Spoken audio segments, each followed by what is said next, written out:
गिनती विश्व में सबसे रहस्यमय देशों में से एक में की जाती है। प्राचीन काल में यह ज्ञान विज्ञान का महत्वपूर्ण केंद्र था। भारत का तंत्र मंत्र और इतिहास दुनिया को अपनी तरफ आकर्षित करता रहा है और यह सिलसिला आज भी जारी है। हालांकि समय के साथ दुनिया का नजरिया भारत के प्रति बदला है और वे अब इसे तंत्र मंत्र का देश नहीं बल्कि तेजी से विकसित होती एक अर्थव्यवस्था मानते हैं। आइए जानते हैं कुछ अविश्वसनीय तथ्यों को जो भारत के कई स्थानों से जुड़े हैं। हाय दोस्तों, मैं हूं विशाल और आप देख रहे हैं मिथ टीवी। स्वागत है आपका फिर से एक और नए एपिसोड में। आज के इस एपिसोड में जानेंगे भारत के कुछ रहस्यमय स्थानों के बारे में। रूपकुंड की कंकाल झील। रूपकुंड की कंकाल झील उत्तराखंड राज्य में स्थित एक हिम झील है जो अपने किनारे पर पाए गए 500 से ज्यादा मानव कंकालों के लिए प्रसिद्ध है। यह स्थान निर्जन है और हिमालय पर लगभग 5000 मीटर की ऊंचाई पर स्थित है, जिसके चारों तरफ बर्फ के काफी ऊंचे ग्लेशियर हैं। यहाँ तक पहुंचने का रास्ता बेहद मुश्किल है, इसलिए यह जगह एडवेंचर ट्रैकिंग करने वालों की पसंदीदा जगह मानी जाती है। यह झील यहाँ पर मिलने वाले नरकंकालों के लिए काफी चर्चित है। यहाँ पर गर्मियों में बर्फ पिघलने के साथ ही कहीं पर भी नरकंकाल दिखाई देना आम बात है। यहाँ तक कि झील के अंदर देखने पर भी तलहटी में नरकंकाल दिखाई दे जाते हैं। रूपकुंड झील सालों तक दुर्गम होने की वजह से अज्ञात ही रही। रूपकुंड के आसपास अस्थियों के ढेर और नरकंकालों की खोज सबसे पहले 1942 में भारतीय वन निगम के एक अधिकारी ने की थी। वन निगम के अधिकारी यहाँ किसी दुर्लभ फूल की खोज करने आए थे। एक रेंजर अनजाने में झील के अंदर किसी कठोर चीज से टकराया। देखा गया तो वहां नरकंकाल पाया गया। आगे खोज की तो रहस्य और भी ज्यादा गहरा गया। झील के आसपास और तलहटी में नरकंकालों का ढेर मिला।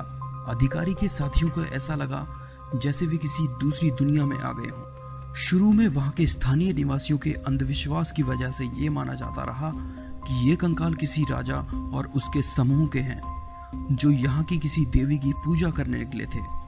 नाराज देवी ने राजा और उसके पूरे समूह को अपने श्राप से नष्ट कर दिया।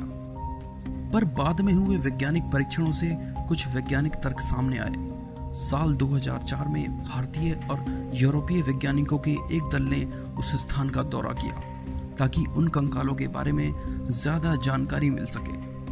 हड्डियों के डीएनए परीक्षण से यह पता चला कि ये नरकंकाल वहां के कई अलग अलग समूह में रहने वाले लोगों के थे जिनकी मौत किसी तरह की महामारी फैलने से हुई थी। ऑक्सफोर्ड विश्वविद्यालय रेडियो कार्बन प्रवर्धक यूनिट में हड्डियों की रेडियो कार्बन डेटिंग के हिसाब से इनकी अवधि 850 ईस्वी निर्धारित की गई। खोपड़ियों के फ्रैक्चर के अध्ययन के बाद हैदराबाद, पुणे और लंदन में वैज्ञानिकों ने यह निर्धारित किया कि ये लोग किसी बीमारी से नहीं बल्कि अचानक आए ओलों की आंधी से मरे थे। ये ओले क्रिकेट के गेंदों जितने बड़े थे और खुले हिमालय में कोई जगह न मिलने की वजह से ये सभी लोग मारे गए। जतिंगा वैली। भारत के उत्तर पूर्वी राज्य असम की एक घाटी जतिंगा वैली, जो वहां के पक्षियों के समूह के आत्महत्या किए जाने के लिए दुनिया भर में मशहूर है। लोगों के आत्महत्या करने के कारण समझ आ सकते हैं, लेकिन यहाँ मामला जरा अलग है। कोई अकेला पक्षी आत्महत्या नहीं करता बल्कि सामूहिक रूप से सभी आत्महत्या कर लेते हैं। आखिर ऐसी क्या वजह है या ऐसी कौन सी ताकत है जो उन्हें इसके लिए प्रेरित करती है? जतिंगा की कछार नामक घाटी की तलहटी में कूदकर हजारों पक्षी एक खास मौसम में आत्महत्या कर लेते हैं। यह गांव पक्षियों द्वारा आत्महत्या की घटनाओं की वजह से सुर्खियों में बना हुआ है। मानसून के महीने में यह घटना ज्यादा होती है। इसके अलावा अंधेरी और कोहरे वाली रात में पक्षियों की आत्महत्या करने के मामले ज्यादा देखने को मिलते हैं। ये घटनाएं सितंबर से नवंबर के बीच अंधेरी रातों में घटती हैं, जब नम और कोहरे भरे मौसम में हवाएं दक्षिण से उत्तर की दिशा की ओर बहने लगती हैं। रात के अंधेरे में पक्षी रोशनी के आसपास उड़ने लगते हैं। इस समय वे मदहोशी जैसी अवस्था में होते हैं, जिसकी वजह से ये आसपास की चीजों से टकराकर मर जाते हैं। पक्षियों की आत्महत्या करने का क्या रहस्य है, इसको लेकर कई तरह की बातें यहाँ प्रचलित हैं। यहाँ की जनजाति मानती है कि यह भूत प्रेतों और अदृश्य ताकतों का काम है, जबकि वैज्ञानिक धारणा यह है कि यहाँ तेज हवाओं से पक्षियों का संतुलन बिगड़ जाता है और वह आसपास मौजूद पेड़ों से टकराकर घायल होकर मर जाते हैं। डॉक्टर सेनगुप्ता ने यहाँ लंबे समय तक अध्ययन करने के बाद कहा कि पक्षियों के एक असामान्य व्यवहार के पीछे मौसम और चुंबकीय शक्तियों का हाथ है। उन्होंने बताया कि बरसात के मौसम में जब कोहरा होता है और हवाएं चल रही हों, तब शाम के समय जतिंगा घाटी की चुंबकीय शक्ति में तेजी से बदलाव आ जाता है। इस बदलाव की वजह से ही पक्षी असामान्य व्यवहार करने लगते हैं और वह रोशनी की तरफ आकर्षित होते हैं, जिससे पेड़ और दूसरी चीजों से टकराकर इनकी मौत हो जाती है। अब बात चाहे जो भी हो, लेकिन यह स्थान पक्षियों के आत्महत्या करने की वजह से दुनिया भर में रहस्य बना हुआ है। कोट्टायम में हुई लाल बारिश। रहस्यमय स्थानों की लिस्ट में एक और कहानी केरला के कोट्टायम से है। कोट्टायम एक अलौकिक घटना का गवाह तब बना जब 25 जुलाई से 23 सितंबर के बीच 2 महीने तक यहाँ लाल रंग की बारिश हुई।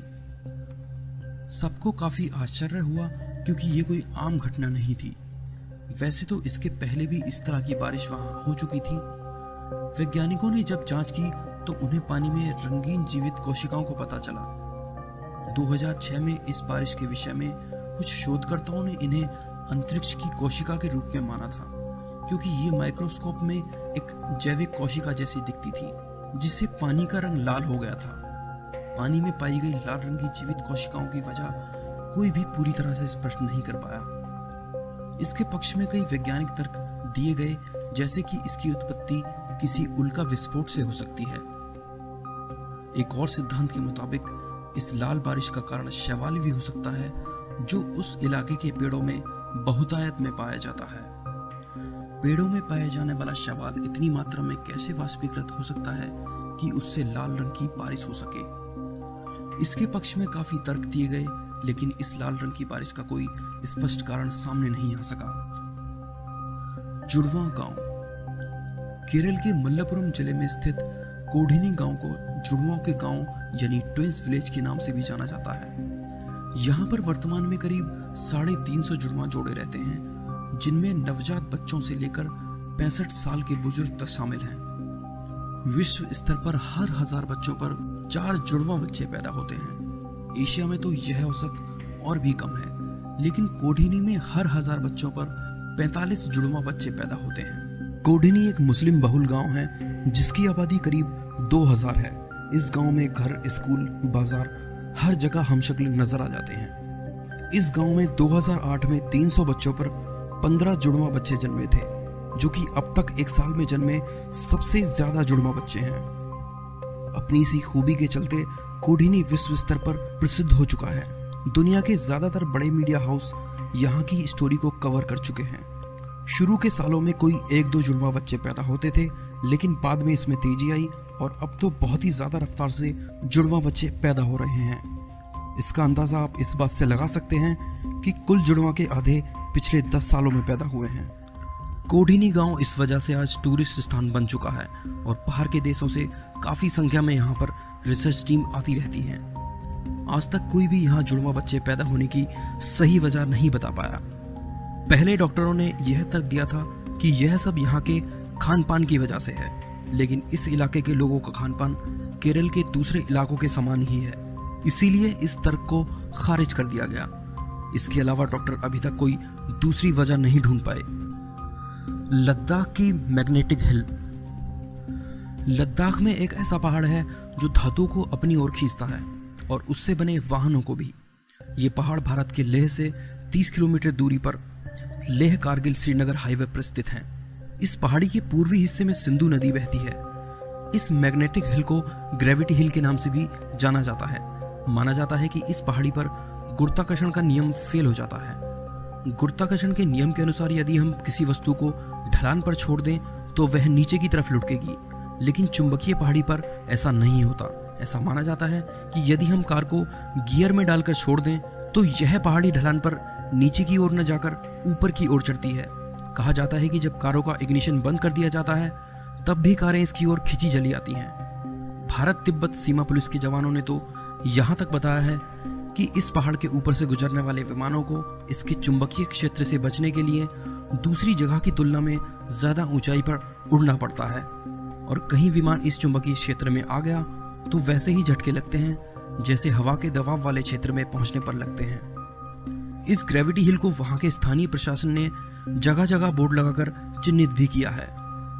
वैज्ञानिक इस वजह के बारे में कई कारण देते हैं। उनके हिसाब से इस पहाड़ी के आसपास की क्षेत्रीय संरचना दृष्टि भ्रम जैसा माहौल पैदा करती है, जिससे नीचे की तरफ लुढ़कती वस्तु ऊपर की ओर चढ़ती दिखाई देती है। इसके अलावा दूसरा कारण यह दिया गया है कि दृष्टि भ्रम की स्थिति में कोई चीज अपेक्षाकृत छोटी या बड़ी दिखाई देती है। इन सभी वजहों के अलावा एक वजह पहाड़ी क्षेत्रों में सड़कों के क्षैतिज तल का स्पष्ट न हो पाना भी मानी जाती है। फिलहाल सही वजह जो भी हो, लेकिन आम लोगों के बीच इसे चुंबकीय पहाड़ी के रूप में मान्यता मिली हुई है।